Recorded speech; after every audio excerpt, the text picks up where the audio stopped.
IAS ఎగ్జామినేషన్కి prepare అవుతున్న చాలామంది students ఏం చేస్తారంటే ముందు కోచింగ్ తీసుకోవడం కన్నా కొంతకాలం పాటు నేను చదివి అవగాహన చేసుకొని ఎన్సీఆర్టీలు కానీ ఇతరత్రా కానీ చేసుకొని నాకుంటూ కొన్ని సబ్జెక్టుల మీద అవగాహన చేసుకుని అప్పుడు కోచింగ్ వెళ్తే బాగుంటుంది కదా అని చాలామంది అనుకుంటారు. ఇది రాంగ్. ఎందుకంటే నువ్వు కనుక ఆల్రెడీ కోచింగ్కి వెళ్ళాలి అని అనుకుంటే కోచింగ్కి వెళ్ళే క్రమంలో నీకు వాళ్ళే అన్నీ చెప్తారు కదా.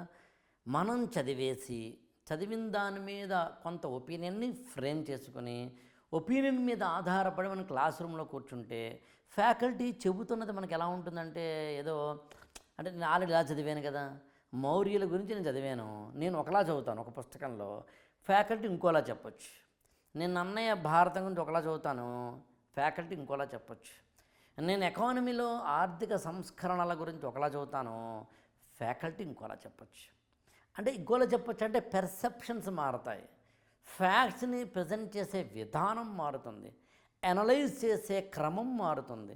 మరి ఇన్ని మారినప్పుడు నువ్వు క్లాష్ అవుతూ ఉంటావు. ప్రతిరోజు క్లాస్ రూమ్ కూర్చున్నప్పుడు అరే నేను ఆ రోజు మా చదివాను, ఈయనవి చెప్తున్నారేంటి అని.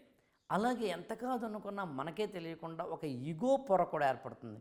ఎందుకని నేను ఆల్రెడీ కొంత చదివాను కదా, నాకు ఇది తెలిసిందే కదా. పాపం ఫ్యాకల్టీ ఏదో చెప్పడం ప్రయత్నిస్తారు, ప్యాలియోలిథిక్, మిసోలిథిక్, నియోలిథిక్ అని చెప్పడం మొదలు పెడతారు ఆయన. అది ఇండియాలో డ్యాన్స్ ఫామ్స్ అంటే ఏంటి అని చెప్పి భరతనాట్యము, కూచిపూడి చెప్పడం మొదలు పెడతారు ఆయన. నీతి ఆయోగ్ ఎప్పుడు వచ్చిందంటే ఏదో 2014, 15 చెప్పడం మొదలు పెడతారు. ఎలక్ట్రల్ బాండ్స్ అంటే ఏంటి అనే దాని గురించి ఏదో చెప్పడం మొదలు పెడతారు. నువ్వు ఆల్రెడీ చదివేసి ఉంటావు కాబట్టి నీకు ఏమనిపిస్తుందంటే నాకు తెలిసినవే కదా, కొత్తగా ఏం చెప్తాడు సారు అనిపిస్తుంది. అసలు మామూలుగానే ఇవాళ సమాజంలో మనందరికీ కావలసినంత ఈగో అనేది ఏదో ఫ్రీగా లభ్యమవుతుంది. ఎందుకంటే సోషల్ మీడియా వల్ల కావచ్చు, ఇంటర్నెట్ అండ్ డిజిటల్ టెక్నాలజీస్ వల్ల కావచ్చు, ఎవ్రీథింగ్ ఈజీగా అవైలబుల్ ఉండడం వల్ల కావచ్చు, కష్టపడకుండానే అన్నీ మనకు లభిస్తున్న ఒకానొక దౌర్భాగ్యకరమైన జీవిత విధానంలోకి మనం వచ్చేసాం కాబట్టి కావచ్చు. ఇన్ని కారణాల వల్ల ఆల్రెడీ బలుపు ఉందిగా, దానికి తోడు మళ్ళీ చదివి వెళితే ఇంకా మన ఈగో పొర పెరుగుతుంది. అందుకే నేనైతే ఏమంటానంటే వైట్ పేపర్ లాగా కోచింగ్కి వెళ్ళండి. అందుకని కోచింగ్కి వెళ్ళడానికన్నా ముందు ఎన్సీఆర్టీలు కావచ్చు, హిస్టరీ లాంటి సబ్జెక్టులు కావచ్చు, న్యూస్ పేపర్ లాంటి కరెంట్ అఫైర్స్ కావచ్చు, దయచేసి చదవకండి. ఇగ్నరెంట్, ఇన్నోసెంట్, అన్నోన్, అన్నాలెడ్జబుల్, అన్అవేర్ స్టూడెంట్గా మాత్రమే క్లాస్ రూమ్లో కూర్చోండి.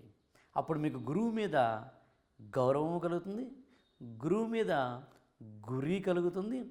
గురువు మీద గురి కలిగిన వాడిది జీవితంలో ఎప్పుడు గురి తప్పదని గుర్తుంచుకోండి.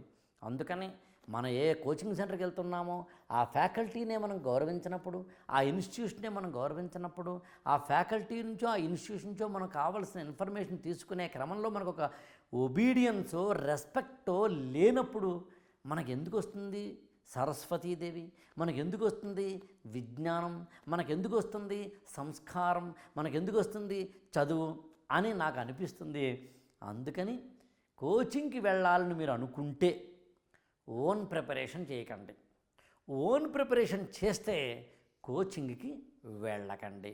ఓన్ ప్రిపరేషన్ చేసే వాళ్ళకి ఇవాళ మెంటరింగ్ అనే ఒక ప్రోగ్రాం ఉంది. మెంటరింగ్లో కూడా మళ్ళీ సెమీ మెంటరింగ్ అని అంటే ఏంటంటే మెంటరింగ్లో కొన్ని క్లాసెస్ కూడా ఇవ్వడం అనేది ఉంది. ఈ గురుకులం అనేది అక్కడ ఫిట్ ఆన్ అవుతుంది. యాక్చువల్గా సెమీ మెంటరింగ్, సెమీ కోచింగ్ అనే ఒకనొక జోనర్లోకి ఈ గురుకులం వస్తుంది.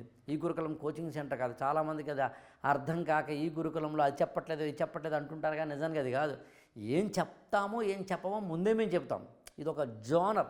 అంటే సినిమాకి మనం ఎంటర్ అవ్వడానికి ముందే సినిమా వాడు చెప్తాడు ఇది ఈ టైప్ ఆఫ్ సినిమా, నాకు అలా చేయాలనుకున్నాను, మహేష్ బాబు ఇలా డ్యాన్స్ చేయాలి, నువ్వు అనుకుంటే ఎట్లా, డైరెక్టర్ ఎలా అనుకుంటే అలా అంటాడు. అందుకని ఇప్పుడు కూడా నచ్చలేదు అనే హక్కు నీకు ఉందేమో తప్ప బాగుండలేదు అనే హక్కు నీకు లేదు అంటుంటారు. యాక్చువల్గా నచ్చకపోవడం నీ పెర్సెప్షను, బాగుండలేదంటే ఎదుటి వ్యక్తి మీద నీ డిక్టేషను లేదా నీ జడ్జిమెంటు అది కుదరదు. అందుకని ఎవరైనా కోచింగ్ తీసుకుంటుంటే మీరు ఒక ఓరియంటేషన్ సెల్ఫ్ ప్రిపరేషన్ పెట్టుకోకండి.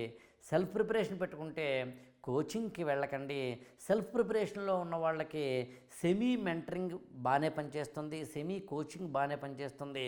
అంటే ఈ గురుకులం లాంటిది అసలు అది కూడా కావక్కర్లేదు అనుకుని ఈ మధ్యన కొత్తగా వచ్చిన ఒక అంశం ఏంటంటే, చాలామంది స్టూడెంట్స్లో నాకు అసలు నువ్వేమీ చెప్పొద్దురా బాబు, జస్ట్ నాకు మ్యాప్ ఇవ్వంతే, టైం టేబుల్ ఇవ్వంతే, ఇంకేమీ నన్ను పట్టించుకోకనే వాళ్ళు కూడా ఉన్నారు.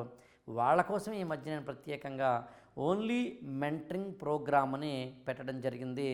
ఆ ఓన్లీ మెంటరింగ్ ప్రోగ్రామ్ అంటే ఏంటో మీరు తెలుసుకోవాలనుకుంటే 8897826108 కానీ 9912211109 కానీ ఫోన్ చేయండి.